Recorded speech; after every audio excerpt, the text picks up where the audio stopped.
Oh, I forgot I got it. Steam Big Picture mode. Streamers, when they have to do anything, oh, I gotta open Steam Big Picture mode. Man, I really thought that I have brought a lot of variety to the stream lately, because look at this. Well, I'm not gonna show it to you, but I have played 1, 2, 3, 4, 5, 6, 7, 8 games since I played PGA Tour 2K23. What were the 8 games? Let's School, Super Auto Pets, Stampede Racing Royale playtest, which I played for about 9 minutes, and then the Jackbox Party Pack 6, 5, 8, and 9. And then 5, I only opened up to see if it had Joke Boat, and then it didn't. So I opened 6, which does have it. Steam Big Picture mode. Burp, burp, burp, burp, burp. Badunk. Burp, burp, burp, burp, burp, burp, burp. Badunk.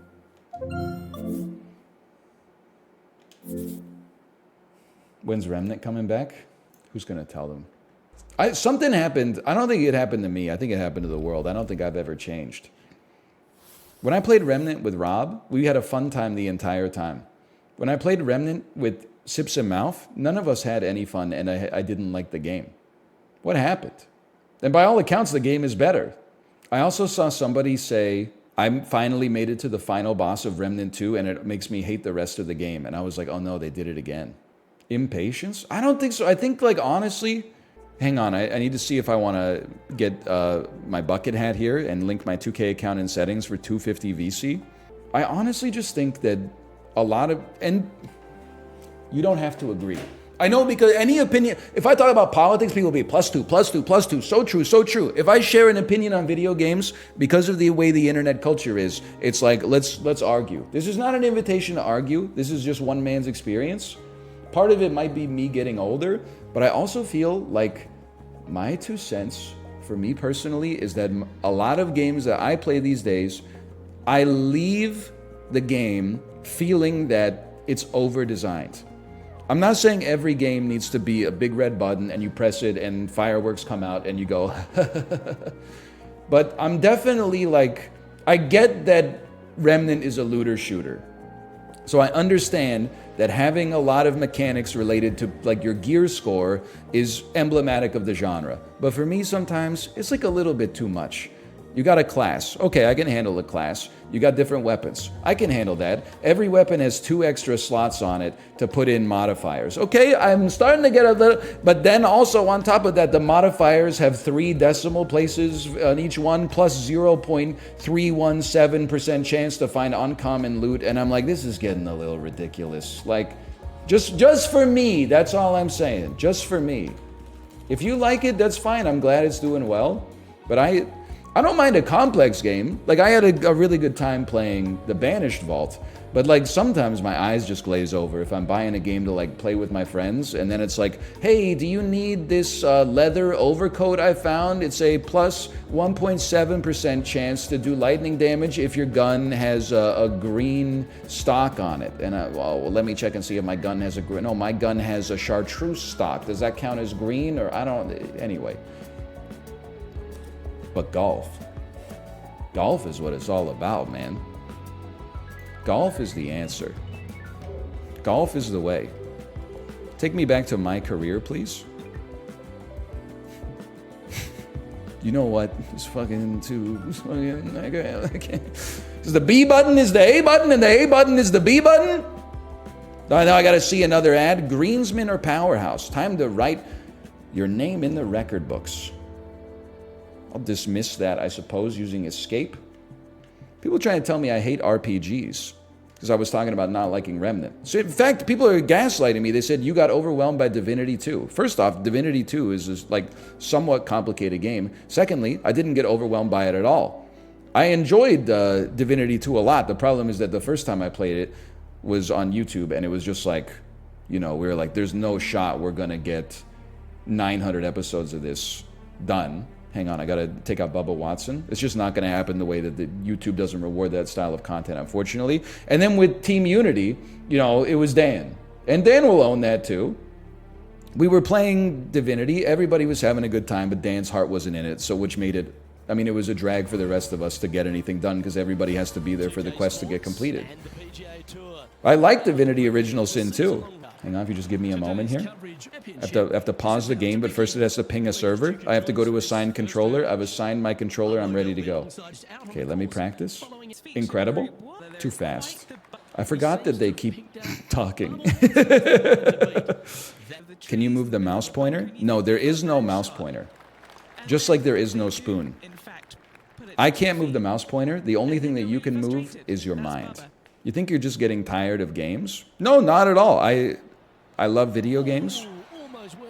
Even though every time I play video games I like, people say this is a video game for toddlers, and they take a big hit off of a lemon pound cake flavored vaporizer cartridge, and then say, I play games for adults, and then sit down and play some Warhammer spreadsheet for like 25 hours, and then go jerk off to hentai.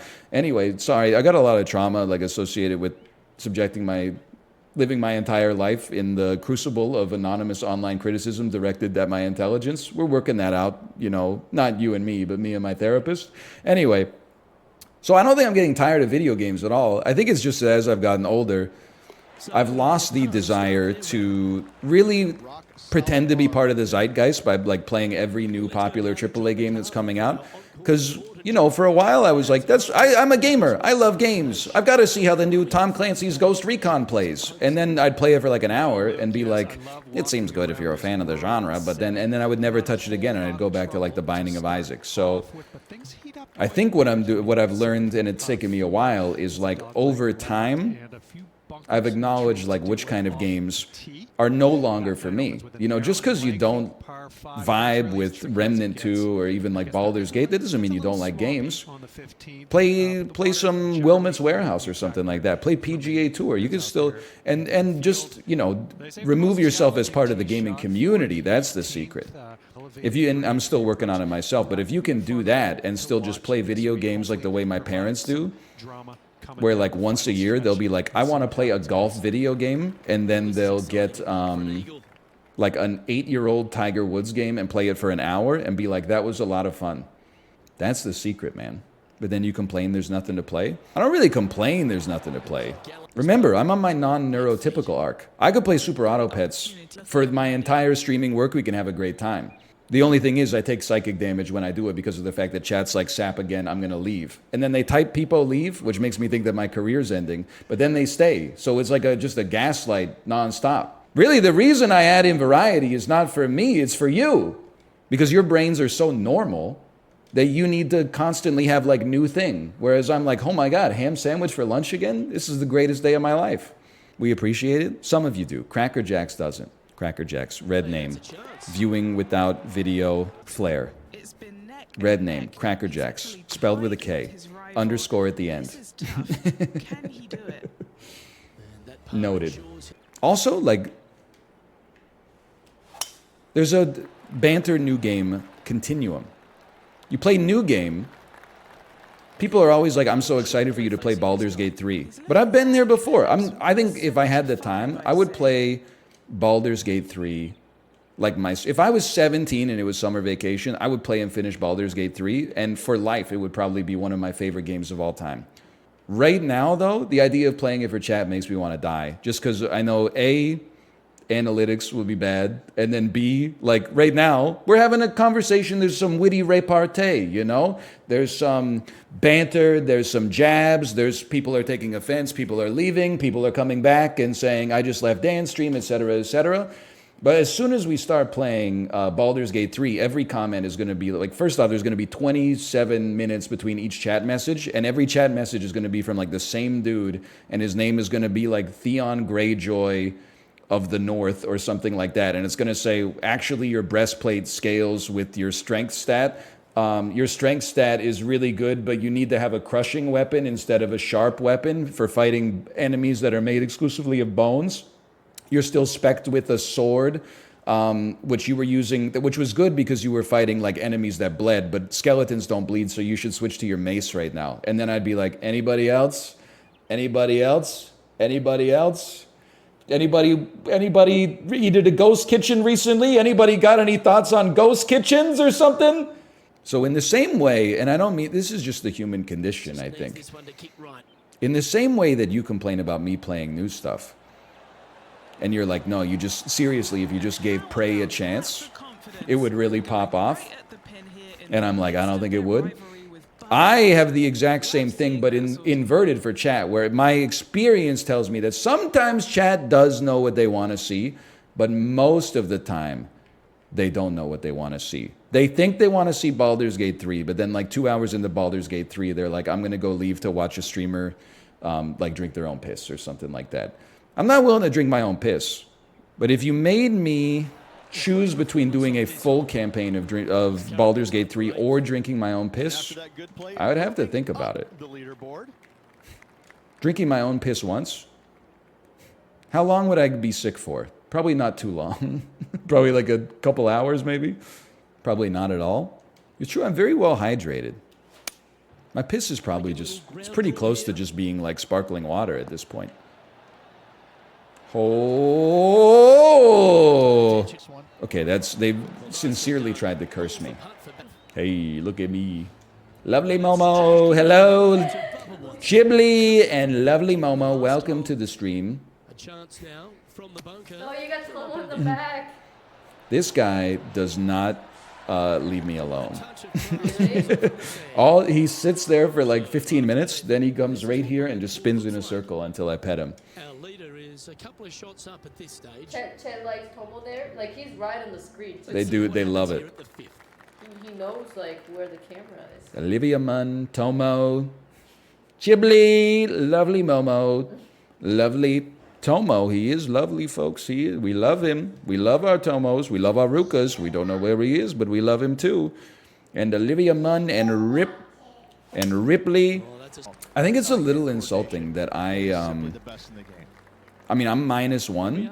It's not amazing, but it's like pretty good. But then, like, while I'm putting, all this dude can talk about is Bubba Watson, who's 2 strokes back of me. Like, come on, man. Like, I'm doing a decent job today. Chibli, Brian Kibler, Olivia Munn, everybody's here. Everybody's here today. Chibli and Brian Kibler. Lovely Momo, Ripley, Ridley. This bit gets worse every time. It could be a lot. It's still got a lot of room to go. I could do the bit while playing Baldur's Gate 3. Some dark elf is trying to explain to me how the winds of Nymeria have blown and caused corruption to rise within the lands of Gibbleglox. And I'm the whole thing. He's missing the lore. Chibli, Galadriel. Chibli, lovely Momo, and Galadriel. Everybody's here today. It takes place in Baldur's Gate. We're not even playing it. We're already getting one guide. Ooh.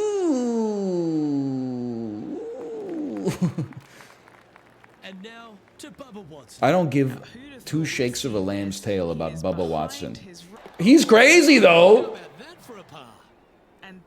He's the chip master. Me when I'm watching the Avengers golf and Bubba Watson's music starts playing. Holy shit, that's Bubba Watson's music. That was not a good stroke. Bubba Watson's gonna pass me. Avengers golf game would kind of go hard. I'm a big believer they should make more golf games and less shooters. Oh, you piece of crap, dude. What percentage of AAA releases have you shoot a gun?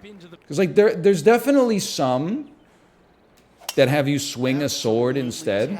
But I think that like the ratio of swords to guns is crazy. Like I think maybe it was at it was a peak in like 2013 or something like that, but we're getting way less swords and way more guns these days than we did when I was 8 anyway, which is my, foundation for a thing being good or bad. For Honor was pretty good. Yeah, it was like 7 years ago though or something.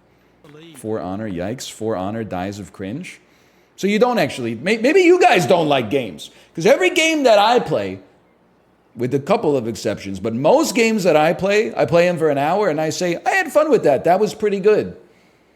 Every time I bring up a game to chat, For Honor. Ugh, I played 100 hours of it. I hate it every second. Oh, why do you hate games, by the way? Oh. No, I just hate AAA. Do I have Drake in this chat? Not the person, and not the dragon either, but the emote. I think I kind of agree. And also, there's a couple AAA developers. I give a pass to. This is a bogey putt coming up. From Software, Good putt. until they make a bad one, that's a pack one, pick one, no matter what. To Bubba Watson. I can't stand to see Bubba Watson get another chip in. From his right. Yeah, the secret to playing good games is literally, you always have to be careful being complimentary. You never know who's watching. The secret to playing good games is not like wait for games to get good reviews from the games media.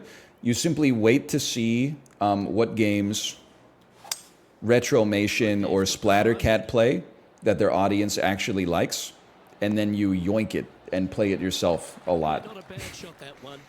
And then you give credit where credit is due. You don't go, hey, I found this game when I was just browsing through Steam.